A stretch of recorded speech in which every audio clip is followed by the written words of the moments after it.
In this video, I show you how to remove map in Instagram. For doing this, go to Play Store, search for Instagram,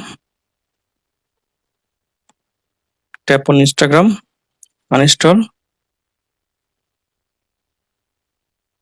Now open Google Chrome.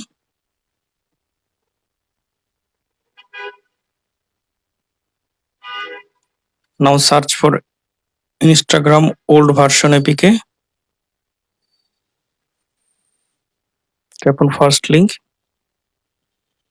Scroll down. Download older version on Instagram. Long press. Open in a new tab. Download.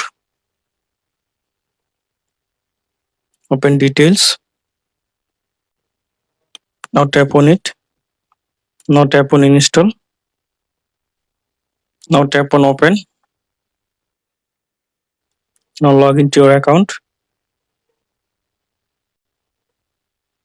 Save.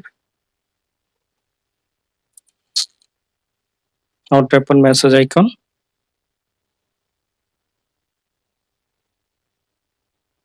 Now you can see that there is no map option. Now I hope that you remove Instagram map option.